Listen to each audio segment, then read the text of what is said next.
আকাশবাণী গুৱাহাটী পুৱাৰ আঞ্চলিক বাতৰি পঢ়িছো সংগীতা শৰ্মাই এতিয়া প্ৰধান বাতৰিসমূহ হ'ল দিল্লীৰ মুখ্যমন্ত্ৰী অৰবিন্দ কেজৰিৱালক আবকাৰী নীতি কেলেংকাৰীৰ অভিযোগৰ গোচৰত বিধি বলবৎকাৰী সঞ্চালকালয়ৰ গ্ৰেপ্তাৰ লোকসভা নিৰ্বাচনৰ প্ৰতি লক্ষ্য ৰাখি বিভিন্ন ৰাজনৈতিক দলৰ প্ৰচাৰ অভিযান অব্যাহত নতুন শিক্ষাবৰ্ষ অৰ্থাৎ 1 এপ্ৰিলৰ পৰা শিক্ষা সেতু এপৰ জৰিয়তে শিক্ষক কৰ্মচাৰীৰ উপস্থিতি বাধ্যতামূলক কৰাৰ বাবে ৰাজ্যৰ শিক্ষা বিভাগৰ নিৰ্দেশ উত্তৰ পূব ক্ৰীড়া প্ৰতিযোগিতাত অসমৰ এই পৰ্যন্ত 22টা সোণসহ মুঠ 80টা পদক অৰ্জন আৰু IPL ক্ৰিকেট প্ৰতিযোগিতাৰ সপ্তদশ সংস্কৰণৰ উদ্বোধনী খেলত আজি Chennai super Kings royal Challengers বাংগালুৰুৰ মুখামুখি এতিয়া শুনক বিতং বাতৰি দিল্লীৰ মুখ্যমন্ত্ৰী অৰবিন্দ কেজৰিৱালক আবকাৰী নীতি কেলেংকাৰীৰ অভিযোগৰ গোচৰত বিধি বলবৎকাৰী সঞ্চালকালয়ে যোৱা নিশা গ্ৰেপ্তাৰ কৰে শ্ৰী কেজৰিৱালক গ্ৰেপ্তাৰৰ পাছত বাসগৃহৰ পৰা নতুন দিল্লীস্থিত নিজৰ কাৰ্যালয়লৈ নিয়া হয় ইয়াৰ পূৰ্বে বিধি বলবৎকাৰী সঞ্চালকালয়ৰ এটা দলে কালি সন্ধিয়া মুখ্যমন্ত্ৰীগৰাকীৰ বাসগৃহত উপস্থিত হয় আৰু তালাচী চলায় বিধি বলবৎকাৰী সঞ্চালকালয়ে দিল্লীৰ আবকাৰী নীতি সম্পৰ্কীয় ক'লাধন বৈধকৰণৰ গোচৰত কেজৰিৱাললৈ 9 বাৰকৈ চমন জাৰি কৰিছিল অৱশ্যে মুখ্যমন্ত্ৰীগৰাকীয়ে এই চমনসমূহ অবৈধ আৰু ৰাজনৈতিকভাৱে উদ্দেশ্য প্ৰণোদিত বুলি উল্লেখ কৰি সঞ্চালকালয়ৰ সন্মুখত হাজিৰ হোৱা নাছিল দিল্লী উচ্চ ন্যায়ালয়ে কালি শ্ৰী কেজৰিৱালক বিধি বলবৎকাৰী সঞ্চালকালয়ৰ কোনো শাস্তিমূলক ব্যৱস্থাৰ পৰা সকাহ দিবলৈ অস্বীকাৰ কৰাৰ পাছতে মুখ্যমন্ত্ৰীগৰাকীক গ্ৰেপ্তাৰ কৰা হয় ইফালে আম আদমী পাৰ্টীৰ নেতা তথা দিল্লীৰ মন্ত্ৰী আতিশীয়ে কৈছে যে তেওঁৰ দৰে কেজৰিৱালৰ গ্ৰেপ্তাৰ প্ৰত্যাহাৰ কৰাৰ বাবে উচ্চতম ন্যায়ালয়ৰ দ্বাৰস্থ হ'ব তেওঁ কয় যে দলে বিষয়টো সন্দৰ্ভত ততালিকে শুনানি গ্ৰহণ কৰিবলৈ উচ্চতম ন্যায়ালয়ক অনুৰোধ জনাইছে নিৰ্বাচন আয়োগে কালি নিৰ্বাচনী বণ্ডৰ নম্বৰসহ সকলো তথ্য ৰাজহুৱা কৰে এই নম্বৰৰ জৰিয়তে ক্ৰেতা আৰু ধন লাভ কৰা ৰাজনৈতিক দলৰ নাম মিলাই চাব পৰা যাব উচ্চতম ন্যায়ালয়ৰ নিৰ্দেশ মৰ্মে ভাৰতীয় ষ্টেট বেংকে নিৰ্বাচনী বণ্ডৰ সবিশেষ দাখিল কৰাৰ পাছত আয়োগে ইয়াৰ ৱেবছাইটত ডাটা আৰু প্ৰাপকসকলৰ সুকীয়া তালিকা প্ৰকাশ কৰিছে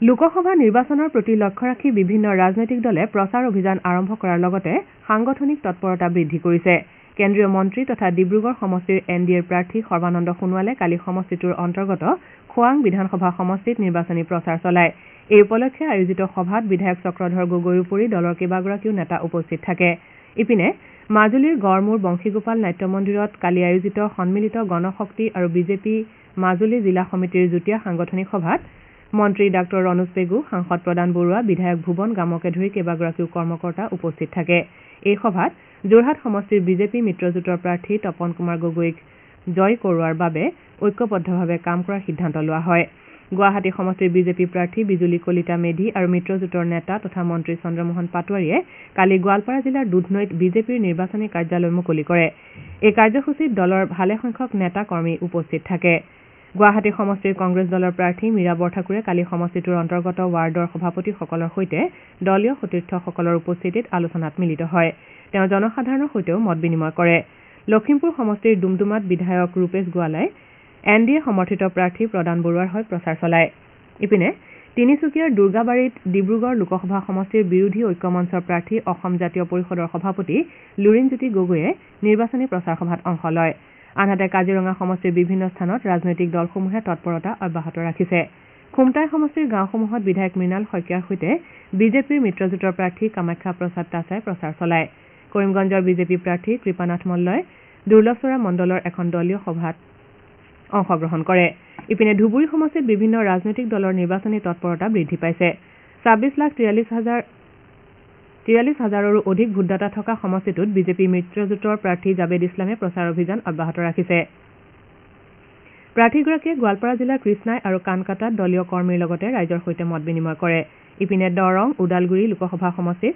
কংগ্ৰেছ দলৰ প্ৰাৰ্থী মাধৱ ৰাজবংশীয়ে কালি খাৰুপেটীয়াত এখন দলীয় সভাত অংশ লয় যোৰহাট জিলাৰ তিয়ক বিধানসভা সমষ্টিৰ বিজেপিৰ কাৰ্যকৰ্তাসকলৰ এখন সাংগঠনিক সভা অনুষ্ঠিত হয় এই সভাত মন্ত্ৰী অজন্তা নেওগ প্ৰমুখ্যে ভালেসংখ্যক নেতা কৰ্মী উপস্থিত থাকে বৰপেটাৰ লোকসভা সমষ্টিৰ বাবে অসম গণ পৰিষদৰ জিলা নিৰ্বাচনী কাৰ্যালয়টো কালি মুকলি কৰা হয় দলৰ জিলা সভাপতি তথা প্ৰাক্তন বিধায়ক গুণীন্দ্ৰ নাথ দাসে কাৰ্যালয়টো মুকলি কৰে সমাগত লোকসভা নিৰ্বাচনৰ প্ৰতি লক্ষ্য ৰাখি ভোটদাতাসকলৰ মাজত সজাগতা সৃষ্টি কৰা আৰু আদৰ্শ আচৰণবিধি কঠোৰভাৱে বলবৎ কৰাৰ বাবে জিলা প্ৰশাসনসমূহ তৎপৰ হৈ পৰিছে শিৱসাগৰ জিলা আয়ুক্তৰ কাৰ্যালয়ত ভোটদাতাৰ সজাগতাৰ অংশস্বৰূপে জিলাখনৰ নিজৰ নিৰ্বাচনী শুভংকৰ BLO বাইদেউ উন্মোচন কৰা হয় নগাঁও জিলাৰ ভোটদাতাৰ মাজত সজাগতা সৃষ্টি কৰিবলৈ নগাঁও জিলা আয়ুক্তৰ কাৰ্যালয়ৰ পৰা কালি চাইকেল সমদল উলিওৱা হয়। এই সমদলত ভালেসংখ্যক নতুন ভোটদাতাই অংশগ্ৰহণ কৰে। তিনিচুকীয়া নিৰ্বাচনী জিলাৰ নিৰ্বাচনী আচৰণবিধি বলবৎ হৈ থকাৰ সময়ছোৱাত ধনৰ অবৈধ লেনদেন, ভোটদাতাক ধন দি প্ৰলোভিত কৰা, সুৰাৰ অবাধ প্ৰচলন আদি ৰোধ কৰাৰ উদ্দেশ্যে অভিযান চলোৱা হৈছে। তিনিচুকীয়া, মাকুম, ডিগবৈ, ডুমডুমা বিধানসভা সমষ্টিত আদৰ্শ আচৰণবিধি বলবৎ কোষে সক্ৰিয় ভূমিকা গ্ৰহণ কৰিছে। ইফালে নিৰ্বাচনৰ দিন ঘোষণা কৰাৰ পাছৰে পৰা দক্ষিণ শালমাৰা মানকাছৰ জিলা আৰক্ষীয়ে তালাচী অভিযান ব্যাপক কৰি তুলিছে। জিলাখনৰ অসম মেঘালয় সীমান্ত এলেকাৰ প্ৰৱেশদ্বাৰসমূহেদি অহা যোৱা কৰা প্ৰতিখন বাহনত তালাচী চলোৱা হৈছে। কাজিৰঙা সমষ্টিত নিৰ্বাচনী আয়োগে ব্যয় পৰ্যবেক্ষক হিচাপে নিয়োগ কৰা IRS লক্ষ্মণ সিং গুৰ্জাৰ কালি গোলাঘাটত উপস্থিত হয়। ব্যয় পৰ্যবেক্ষকগৰাকীয়ে নিৰ্দিষ্ট নিৰ্বাচনী কোষসমূহ পৰিদৰ্শন কৰে আৰু জিলা নিৰ্বাচনী বিষয়া তথা অন্যান্য সংশ্লিষ্ট বিষয়াসকলৰ লগত আলোচনাত মিলিত হয়। মাজুলী জিলাতো নিৰ্বাচনী আচৰণবিধি বলবৎ হৈ থকাৰ পৰিপ্ৰেক্ষিতত যোৱা 17 মাৰ্চৰ পৰা নিয়মীয়া তালাচী অভিযান চলাই থকা হৈছে। 12টা নিৰীক্ষণকাৰী দল, ফ্লাইং স্কোৱাড আৰু ভিডিঅ' নিৰীক্ষণকাৰী দলে দিনৰ 12 ঘণ্টাই এনে অভিযান চলোৱাৰ লগতে আদৰ্শ আচৰণবিধি উলংঘাৰ ঘটনা ৰোধ কৰাৰ বাবে কাম কৰি আছে। মানকাছৰৰ আদৰ্শ খেতিয়ক গিয়াছউদ্দিন আহমেদে ষ্ট্ৰবেৰী খেতিৰে স্বাৱলম্বিতাৰ নিদৰ্শন দাঙি ধৰিছে। হাটশিঙিমাৰী কৃষি বিষয়াৰ কাৰ্যালয়ৰ কৃষি উন্নয়ন বিষয়া মিথু গগৈ আৰু সহকাৰী কৃষি পৰিদৰ্শক আব্দুছ ছালাম চৰকাৰে কানাইমাৰা গাঁৱৰ গিয়াছউদ্দিনক ষ্ট্ৰবেৰীৰ পুলি প্ৰদান কৰে। গিয়াছউদ্দিনে এতিয়া প্ৰতিদিনে প্ৰায় 15 পৰা 20 কেজি পৰ্যন্ত ষ্ট্ৰবেৰী বিক্ৰী কৰিবলৈ সমৰ্থ হৈছে। এইবাৰ কৃষকজনে 3 লাখ টকাৰ ষ্ট্ৰবেৰী বিক্ৰী কৰিছে। আপোনালোকে আঞ্চলিক বাতৰি শুনিছে আকাশবাণী গুৱাহাটী কেন্দ্ৰৰ পৰা। ৰাজ্যৰ শিক্ষা বিভাগে নতুন শিক্ষাবৰ্ষ অৰ্থাৎ 1 এপ্ৰিলৰ পৰা শিক্ষা সেতু এপৰ জৰিয়তে ৰাজ্যৰ শিক্ষক কৰ্মচাৰীৰ উপস্থিতি বাধ্যতামূলক কৰিছে।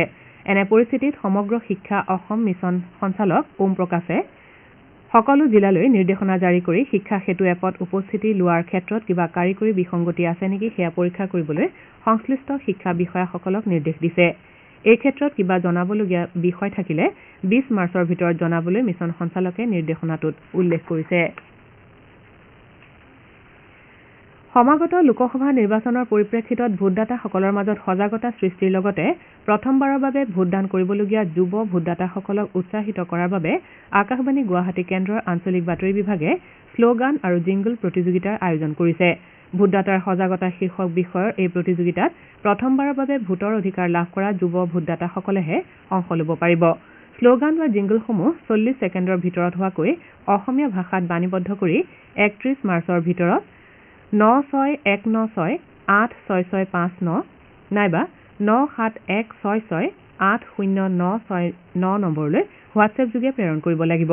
তদুপৰি প্ৰতিযোগীয়ে নিজৰ নাম, ঠিকনা, শিক্ষাগত অৰ্হতা আৰু শিক্ষানুষ্ঠানৰ নাম সন্নিৱিষ্ট কৰি পঠিয়াব লাগিব।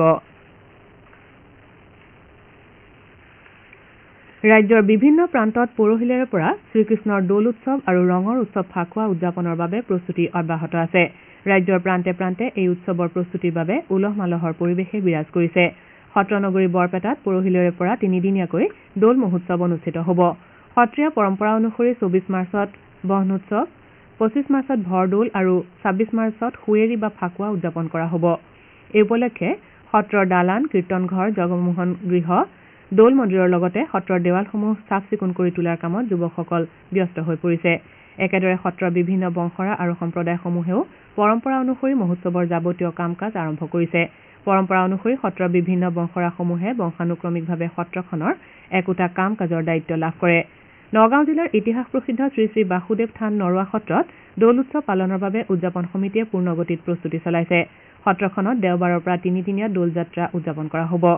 এই উৎসৱ উপলক্ষে সত্ৰৰ চৌদিশ নাম প্ৰসংগৰে মুখৰ হৈ পৰাৰ লগতে অন্যান্য অনুষ্ঠানৰ আয়োজন কৰা হ'ব। উত্তৰ গুৱাহাটীৰ শ্ৰী শ্ৰী দৌল গোবিন্দ মন্দিৰতো 5দিনীয়া বিস্তৃত কাৰ্যসূচীৰে দৌল উৎসৱ উদযাপন কৰা হ'ব। এই উৎসৱ মেঘদাহ পৰ্বেৰে আৰম্ভ হৈ ধৰ্মীয় শোভাযাত্ৰাৰে সামৰণি পৰিব। উৎসৱৰ অংশ হিচাপে সাংস্কৃতিক অনুষ্ঠান, ভাওনা প্ৰদৰ্শন, যাত্ৰা অভিনয় আদিও প্ৰদৰ্শন কৰা হ'ব। ইপিনে কামৰূপ জিলাৰ বিভিন্ন সত্ৰ, মহাপুৰুষজনাৰ জন্মস্থান বটদ্ৰৱা আৰু মাজুলীৰ সত্ৰসমূহতো দৌল উৎসৱ উপলক্ষে বিভিন্ন কাৰ্যসূচী গ্ৰহণ কৰা হ'ব বুলি জানিব পৰা গৈছে। আকাশবাণী গুৱাহাটী কেন্দ্ৰৰ আঞ্চলিক বাতৰি বিভাগে কাইলৈ নিশা 8:02 লোকসভা নিৰ্বাচন বিষয়ক অনুষ্ঠান দৃষ্টিপাত লোকনিৰ্ণয় 2024 প্ৰচাৰ কৰিব। এই অনুষ্ঠানত সাংবাদিক পাৰ্থ গোস্বামী আৰু ভৱেন ঘিমিৰে অংশগ্ৰহণ কৰিব। অনুষ্ঠানৰ আঁত ধৰিব মানস প্ৰতিম শৰ্মাই। উত্তৰ পূব ক্ৰীড়া প্ৰতিযোগিতাত অসমৰ টেবুল টেনিছ খেলুৱৈ তৃষা গগৈয়ে 4টাকৈ সোণৰ পদক দখল কৰিবলৈ সমৰ্থ হৈছে। তৃষাই কালি মিক্সড ডাবলছ আৰু একক শাখাত সোণৰ পদক জয় কৰে। ইয়াৰ পূৰ্বে তৃষাই মহিলাৰ দলগত শাখাত সোণৰ পদক অৰ্জন কৰে। আনহাতে প্ৰতিযোগিতাখনৰ কালি এথলেটিকছত অসমে 3টা সোণৰ পদক অৰ্জন কৰে। উল্লেখযোগ্য যে কহিমাত অনুষ্ঠিত প্ৰতিযোগিতাখনত অসমে এই পৰ্যন্ত 22টা সোণ, 36টা ৰূপ আৰু 22টা ব্ৰঞ্জসহ মুঠ 80টা পদক অৰ্জনেৰে তালিকাৰ তৃতীয় স্থানত আছে। IPL ক্ৰিকেট প্ৰতিযোগিতাৰ সপ্তদশ সংস্কৰণ আজি আৰম্ভ হ'ব। চেন্নাইত হ'বলগীয়া প্ৰথমখন খেলত Chennai super Kings royal Challengers বাংগালুৰুৰ বিৰুদ্ধে অৱতীৰ্ণ হ'ব। খেলখন নিশা 8 বজাত আৰম্ভ হ'ব। T20 বিশ্বকাপ ক্ৰিকেট প্ৰতিযোগিতাৰ পূৰ্বে হ'বলগীয়া এইবাৰৰ IPLৰ সংস্কৰণে বিশেষ গুৰুত্ব বহন কৰিছে। তদুপৰি নিলামৰ পূৰ্বে এই সংস্কৰণ চূড়ান্ত হিচাপে পৰিগণিত হৈছে। ইপিনে গুৱাহাটীৰ বৰ্ষাপাৰাৰ ক্ৰিকেট ষ্টেডিয়ামত অহা মে'ত 2খন IPLৰ খেল অনুষ্ঠিত হ'ব। ৰাজস্থান ৰয়েলছৰ অধ্যক্ষ অসমৰ ৰঞ্জিত বৰঠাকুৰে এই বিষয়ে প্ৰকাশ কৰিছে। লোকসভা নিৰ্বাচনৰ পৰিপ্ৰেক্ষিতত BCCIয়ে প্ৰতিযোগিতাৰ প্ৰাৰম্ভিক সূচীহে ঘোষণা কৰিছে। অহা সপ্তাহত লীগৰ পৰৱৰ্তী কাৰ্যসূচী প্ৰকাশ কৰা হ'ব। ইফালে বোৰ্ডৰ সচিব জয় শ্বাহে এইবাৰ IPLৰ সকলো খেল ভাৰততে হ'ব বুলি প্ৰকাশ কৰিছে। এতিয়া আজি গুৱাহাটীৰ পৰা প্ৰকাশিত দৈনিক বাতৰি কাকতসমূহৰ প্ৰথম পৃষ্ঠাৰ বাতৰিৰ চমু অৱলোকন আগবঢ়াইছে প্ৰজন্মা চহৰীয়াই। আবকাৰী নীতি কেলেংকাৰী গোচৰত বিধি বলৱৎকাৰী সঞ্চালকালয়ে দিল্লীৰ মুখ্যমন্ত্ৰী অৰবিন্দ কেজৰিৱালক গ্ৰেপ্তাৰ কৰাৰ বাতৰি অসমীয়া প্ৰতিদিন কাকতৰ লগতে আন আন কাকতসমূহৰ প্ৰথম পৃষ্ঠাত স্থান লাভ কৰিছে। উচ্চতম ন্যায়ালয়ৰ নিৰ্দেশনা অনুসৰি নিৰ্বাচনী বণ্ড সম্পৰ্কীয় অৱশিষ্ট গুৰুত্বপূৰ্ণ তথ্য ষ্টেট বেংকে দাখিল কৰিছে।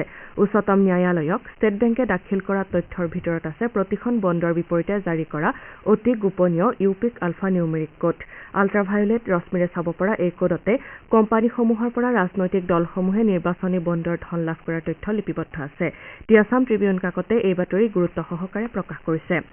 অসম আৰক্ষীৰ বিশেষ কৰ্মবাহিনী STFে ধুবুৰীৰ ধৰ্মশালাৰ পৰা গ্ৰেপ্তাৰ কৰা ISISৰ 2 সন্ত্ৰাসবাদী হৰিছ ফাৰুকী আৰু অনুৰাগ সিঙক নিয়াই আদালতত হাজিৰ কৰাই ট্ৰেনজিট জিম্মাত লয়। দ্য চেণ্টিনেল আৰু দৈনিক জনভূমি কাকতত আলোকচিত্ৰসহ এই বাতৰি প্ৰকাশ কৰা হৈছে।